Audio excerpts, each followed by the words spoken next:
eu sou Daniel Alcântara, trompetista, muito feliz de participar dessa entrevista da revista Música, um projeto super bacana que só vem engrandecer a nossa música instrumental brasileira.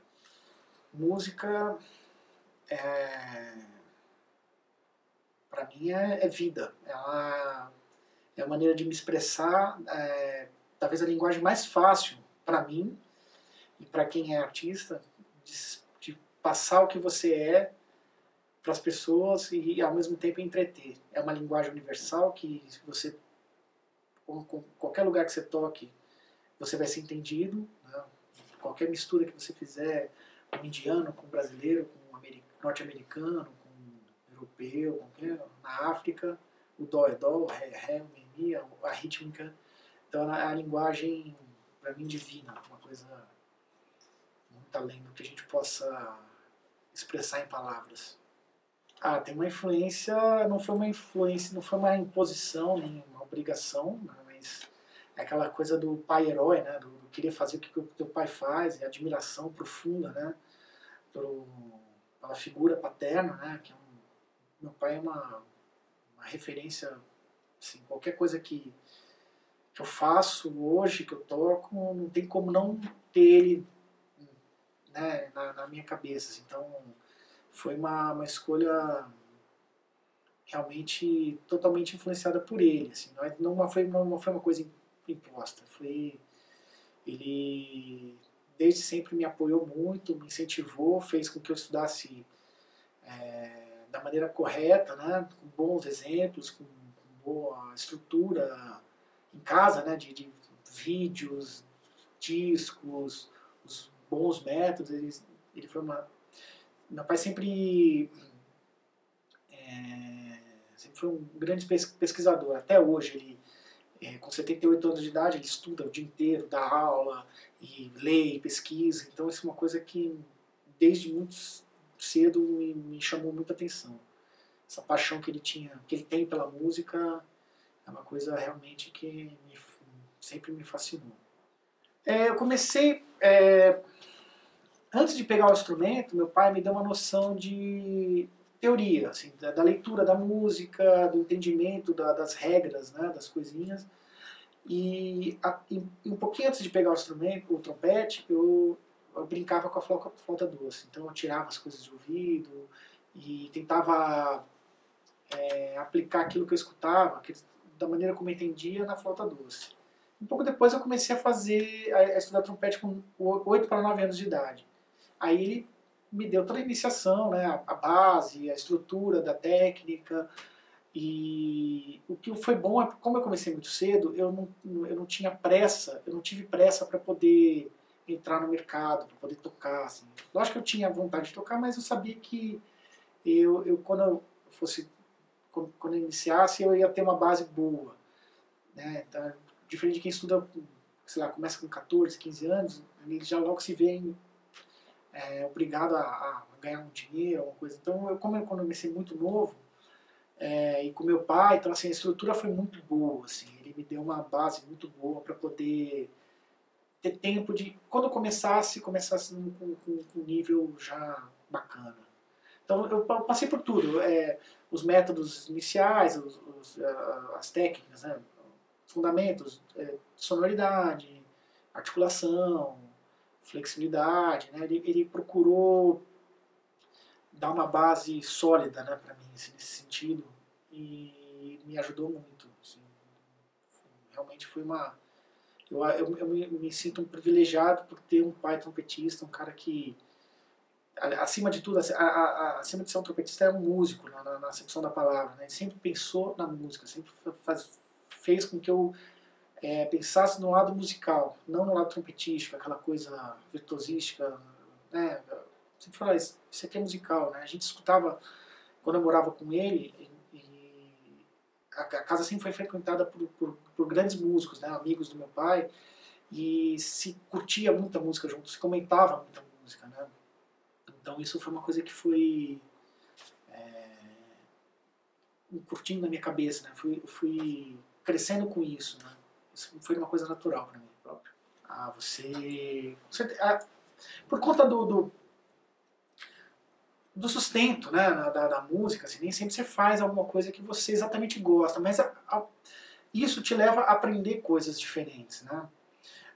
Por exemplo, a surpresa, assim, eu tive a oportunidade de tocar com um show, uma série de shows, né, aqui em São Paulo com o Deep Purple, e eu tinha um certo preconceito com uma coisa meio velada, com rock, né, porque eu fui criado escutando jazz, e então tem tinha uma certa aversão, né, achava que e eu pude ver com eles que eles viam música, né, eles faziam rock bem feito, era uma coisa bem estruturada, bem organizada, né. Isso foi realmente um aprendizado muito mais no sentido da estrutura que eles tinham musical e estrutura de palco, de show, e que me chamou muita atenção, né. Entre outros artistas, eu acho que o músico ele tem que ter o baile, tem que ter a história, né? Não pode ser um negócio assim, eu estudei, então já vou tocar aquilo que eu quero tocar. Você fica muito vazio com isso, sabe? Eu acho que o músico que tem a oportunidade de ter experiência em várias coisas, mesmo na coisa que a música que não é considerada boa ou considerada... Não, eu tive sorte, assim, nesse sentido que eu pude tocar com grandes artistas, às vezes pouquinho tempo, um show, uma coisa ou outra, mas que você convive com esse leque, né, de opções, uma coisa que faz com que você tenha que tocar da maneira como aquela pessoa quer. Né?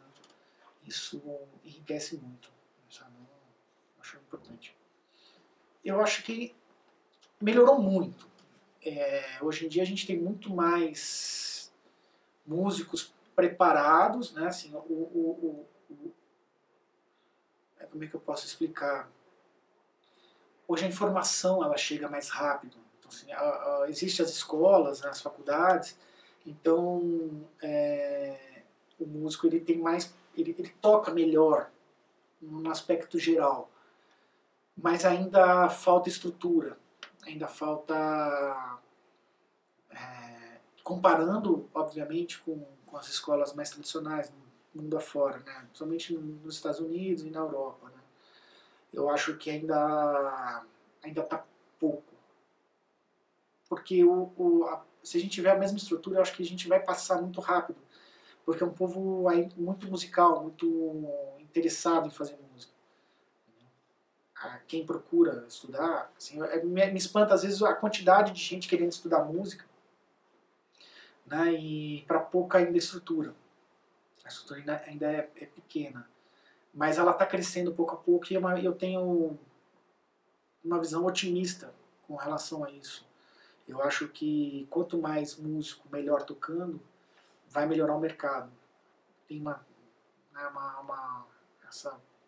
porque não tem tanto trabalho e não tem tanta estrutura ainda, mas a partir do momento que tiver muito músico, os músicos eles vão achar um jeito de fazer com que essa arte se espalhe, entendeu? Então hoje em dia você já tem o negócio do YouTube, da internet, sabe, todas essas tecnologias, né, e mídias, e acho que isso facilita. Embora eu acho que ainda a gente está numa transição, no sentido que as pessoas ainda preferem ver a coisa no computador do que ir ao vivo assistir. Então acho que a gente tem que criar o público para que uma coisa viabilize a outra, né? Eu quero tocar, então as pessoas precisam ir ver tocar, o bar, o espaço que proporciona, que cede o local para a gente tocar, o que paga a gente para tocar, precisa de público. E as pessoas estão na internet, vendo. Então acho que é o equilíbrio que precisa acontecer. Entendeu? As pessoas, quando não tinha a internet tão veloz, a estrutura tão avançada, elas iam mais assistiam mais o som ao vivo. E hoje em dia a molecada tá afim de... Ela conhece todo mundo pelo YouTube, né? Então isso é uma coisa que precisa ser ainda equilibrada. Né? Definitivamente, sim. Especificamente com o Likonitz foi uma experiência... o cara... Você tocar do lado do cara que nasceu em 1927. Ele acompanhou a história do jazz, praticamente, a partir do bebop, ele viveu tudo, né? Ele tocou com conviveu com Charlie Parker, Lenny Tristano,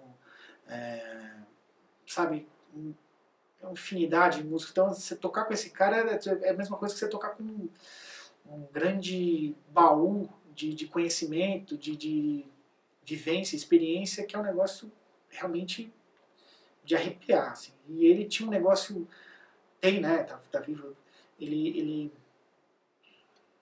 é um cara muito fechado, um cara sério, né, mas muito focado na música, muito focado naquilo que ele quer tocar, naquilo que ele... E foi uma experiência realmente muito boa. Eu tive que, porque foi um noneto, né?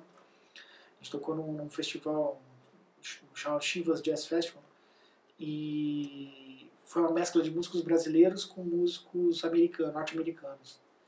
E o convívio foi de uma semana inteira, de ensaios, de shows, foi um negócio realmente enriquecedor. Foi um negócio que eu guardo na minha memória com muito carinho, com muito respeito pela figura. Eu tinha, até então, antes de tocar com ele, eu escutei muito pouco, tinha escutado muito pouco. E aí foi muito bom porque eu comecei a acompanhar mais o que ele tinha tocado, as gravações, até hoje, né? E mudou um pouco a minha forma de pensar, de improvisar, de tocar. Foi um convívio muito bacana, assim, muito enriquecedor. Eu acho que sim, eles têm uma mente mais aberta com relação a isso do que a gente.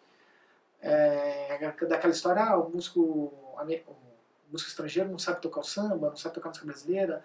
Eu acho que eles aprendem a mesclar desde de sempre, sabe? Eles sabem que talvez não tenha a linguagem exatamente daquilo como a gente toca, ou a gente toca é diferente do que eles tocam, mas eles usam isso para poder achar um meio termo, sabe? Achar uma coisa, vamos tocar junto, sabe? Esse sentido também eu acho interessante, sabe? Eles gostam muito da nossa música, gostam muito do músico brasileiro, sabe? É pena que ainda tenha pouco esse intercâmbio. Eu acho que é uma coisa que eu gostaria de fazer mais. Aqui e de lá pra cá também, sabe? Esse é um disco que vai chamar Canção para Tempos Melhores, que é uma composição de um amigo meu, um grande pianista e compositor, Gustavo Buni, que é um parceiro já de longa data, um grande amigo, um grande compositor. E a ideia, assim, o foco é na improvisação, não só na improvisação individual, mas na improvisação do grupo. Não é uma improvisação coletiva exatamente, um negócio que cada um toca o que pensa, não é uma... A minha influência basicamente foi assim, do quinteto do Miles com Wayne Shorter, Herbie Hancock, Tony Williams e Ron Carter. De que cada vez que a gente toca seja de uma maneira diferente. Que existem os temas são sempre os mesmos, mas que a gente possa mudar, que seja uma coisa mais livre com isso, sabe? Que não seja fechada, né? Uma coisa só, o arranjo é esse, então vai tocar sempre desse mesmo jeito.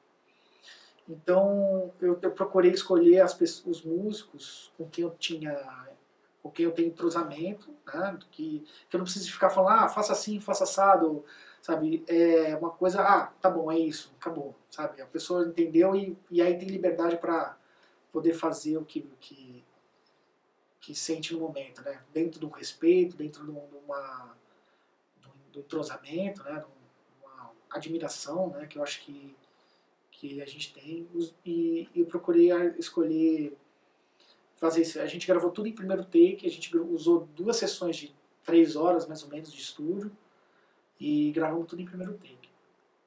Que era para realmente expressar, porque quando a gente toca, não tem aquele negócio de editar, não tem negócio que é uma coisa que eu acho meio mentirosa na gravação. Eu tentei fazer com que o retrato fiel do que aquilo que a gente toca nas gigs, nas apresentações, né? Assim, na hora que você toca, erra, sabe, arrisca uma coisa e não sai, ou arrisca e sai, sabe, gravar sem preocupação sem medo de arriscar, né? E né, nesse projeto, né, nessa gravação, quem está comigo é o Vitor Alcântara, que é meu primo, saxofonista, o Cuca Teixeira, baterista, o Bruno Migoto de contrabaixo e o Edson Santana de piano. O Fader Holtz, né? Então eu acho que tem os estilos, né, e as tradições, né, da música norte-americana com as big bands, os naipes de música pop, ou a música cubana, né, e latina, porto-riquenha, com uma coisa mais aguda, aquela coisa mais passional, né. E eu acho que na música brasileira, por exemplo, a nossa música talvez mais famosa, o Bossa Nova, você não tem aquela tradição de metais. Os metais e os naipes, eles foram sendo acrescentados com influência nessas músicas, da música norte-americana, da cubana, né? Mas eu acredito que por conta disso a gente conseguiu fazer uma boa mescla, conseguiu fazer conseguiu fazer com que os instrumentistas evoluíssem, entendeu? Querendo talvez por imitação do estilo, né? A nossa escola ela foi aprimorando pouco a pouco. Hoje em dia você tem excelentes big bands aqui, né? Principalmente em São Paulo, né? Tem através até tem um movimento grande de big bands aqui em São Paulo rolando, né? Tem Mantiqueira, Soundscape, a Reteté, né? A Banda Savana já de alguns anos já, e a Spock, né, no Nordeste, sabe? Hoje em dia se usa muito mais e os arranjadores estão escrevendo muito mais para isso, né, essa formação. E eu acho que o músico, por conta disso, começou a criar uma tradição nova em se usar metais nova que eu digo de uns 40 anos para cá, assim, foi crescendo pouco a pouco, né.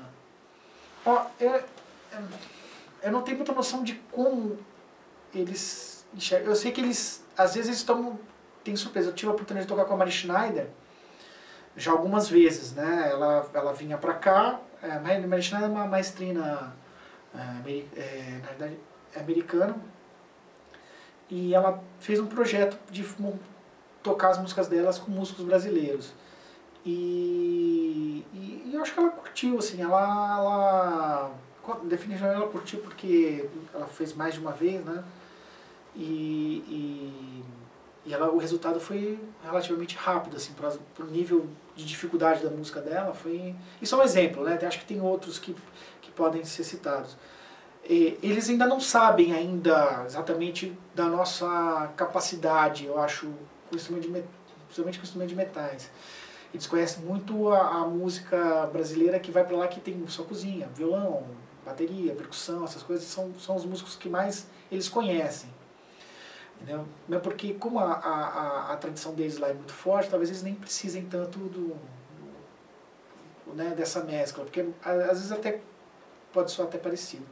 Mas quando tem a oportunidade de tocar, é uma relação boa, assim, uma relação rápida de entendimento, sabe? Me parece isso. Bom, já faz alguns anos que eu não tenho uma rotina exata de estudo. Por conta da minha agenda super cheia de aula, né? Eu dou aula de segunda a sexta. Então o que eu faço? Eu estudo com os alunos. Se eu venho aqui, por exemplo, no Souza Lima, tem práticas de conjunto, eu toco com eles. Na aula de trompete individual eu toco o tempo inteiro com os alunos. Assim, então faz com que eu reveja e me mantenha em forma, né? Tocando com os alunos. E eu acho importante essa relação do professor-aluno, usando referência, sabe? Tentar passar o que eu toco, mostrando o que eu toco. Tá? Assim, eu não passo nada daquilo que eu não consiga tocar, assim, sabe? Então, eu tento passar como se fosse uma referência, né? Um ponto de partida, não é nem uma referência, um ponto de partida. Ó, daqui para diante, você pode trazer melhor do que eu toquei, né? Mas eu já tive durante muitos anos uma rotina, assim, durante quase 10 anos fazendo basicamente a mesma rotina, que é um aquecimento, né? Trabalhar os básicos. O que são os básicos do instrumento? Eu recomendo que o trompetista ele tenha em ordem, no mesmo nível, Sonoridade, controle de ar, né? Você ter a capacidade de controlar o instrumento, né? De ter a capacidade de soprar o instrumento e controlar o ar. Flexibilidade, né? E articulação. Isso tem vários métodos, várias vertentes e várias maneiras de você procurar isso. Estudar sempre as mesmas coisas durante um bom tempo, para você poder ter o exato relatório, o exato resultado daquilo que você está praticando. Ter paciência para estudar, durante muito tempo, as mesmas coisas, para poder você, a longo prazo, saber o que você conseguir evoluir. E, assim, essa seria a parte básica, né? Aí estudar as coisas de música, de reflexo, o repertório, que você, não importa se é um músico de formação erudita ou de popular, você tem que ter o repertório. Então, que é o básico, assim, as coisas básicas, né? De popular, você tem que saber as músicas que você toca, se você vai improvisar, você tem que treinar, fazer as coisas de improvisação, estudo de reflexo, de harmonia, de uma série de coisas, né? Então, eu acho que para quem está estudando, precisa de uma rotina, como é que eu posso dizer? É necessário uma rotina durante um bom tempo. Isso é fundamental para você poder ter noção do que, para onde você vai evoluir, né? Para onde você está caminhando. Assim, quando você começa um instrumento, o primeiro desafio é você tocar esse instrumento, você conseguir dominar. Eu sei que até hoje eu tenho coisas que eu tento aprimorar, né? Mas o primeiro foco é você tocar o instrumento. Agora, o mais difícil não é o instrumento. Assim, embora seja muito difícil, mas não é o mais difícil. O mais difícil é você ser musical. O mais difícil é você ter coerência no que você toca, naquilo que você diz. Né? No que você diz no instrumento, né? Através do instrumento. Você ter bom gosto. Isso é o mais difícil. Isso não se ensina. Isso é uma coisa que o aluno ele tem que escutar muito, ele tem que assistir shows, conhecer os grandes músicos, sabe? Conviver com grandes músicos, porque não está no método você falar, você precisa ser musical, você tem que ter bom gosto. Como é que se ensina bom gosto? Né? Como é que você... Porque é muito fácil admirar um cara que toca muita nota, um cara que toca muito agudo, um cara que toca forte, porque às vezes é uma coisa que você não consegue fazer a princípio. Né? Existem inúmeros trompetistas que são exuberantes tecnicamente, então você olha, uau, né? Mas será que esse cara está realmente fazendo música? Será que ele está dizendo alguma coisa, ou será que ele está querendo vender um peixe de que ele é realmente muito técnico, que é uma coisa que né, parece ser impossível, mas agora, para mim, o mais difícil é você dizer com poucas notas e fazer com que aquilo fique bonito, entendeu? Então isso para mim o desafio maior é você ser coerente naquilo que você faz, naquilo que você fala, né? Naquilo que você, através do instrumento. Eu tô usando um material assim, um bocal feito aqui no Brasil, chama Gottvater. A medida equivale mais ou menos a 1 1/4 C da Bar. É um bocal que é feito por um grande amigo meu chamado Reginaldo Engelmann. É feito aqui em Campinas, na região de Campinas, e o cara é um cara super pesquisador do assunto. Vale a pena dar uma conferida, porque é um material feito aqui, tão pertinho, né? E com muita qualidade. O Reginaldo é um cara realmente fantástico, que está estudando profundamente a fabricação de bocais, faz com muito capricho. Eu estou usando há cerca de um mês e meio esse bocal, e estou adorando. Então, assim, é um bocal que eu recomendo para quem tiver interesse em conhecer. O modelo que eu uso é um DX18 geração 2. Né? É feito com material um pouco diferente, que ele tem algumas opções de material. E o trompete é um trompete Adams, modelo A9. Ele é baseado nos antigos Martin Comitê, que era o instrumento que eu estava usando anteriormente, né? E um instrumento que me remete ao timbre da década de 50, década de 60, que é um instrumento que o Martin Comitê foi usado por todos os grandes trompetistas que eu gosto, que é o Miles Davis, Chet Baker, Dizzy Gillespie, Lee Morgan, Kenny Dorham, todos eles usavam nessa época Martin Comitê.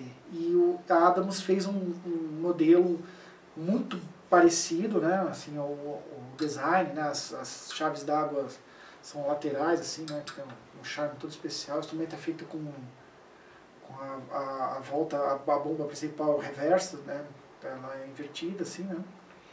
A campana super cônica, que dá um timbre próximo do cornet, né, sem perder o brilho, né, no som. Ela tem um timbre escuro, mas com a definição mais, né, clara, né.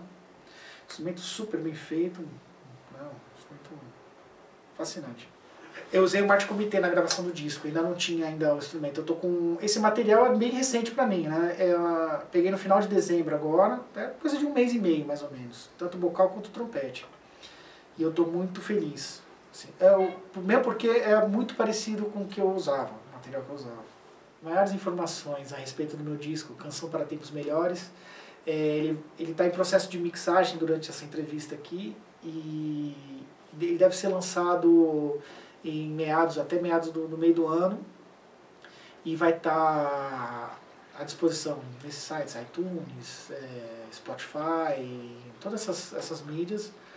E já no final da entrevista vai ter um diagrama com maiores informações de quem tocou, né, repertório, essas coisas todas, para quem tiver curiosidade de saber. E meu agradecimento à revista Música, a todo o pessoal, e desejar muita sorte e muito sucesso a todos vocês. Eu fiquei muito honrado com o convite e quero deixar aqui meu agradecimento a todos vocês. Muito obrigado.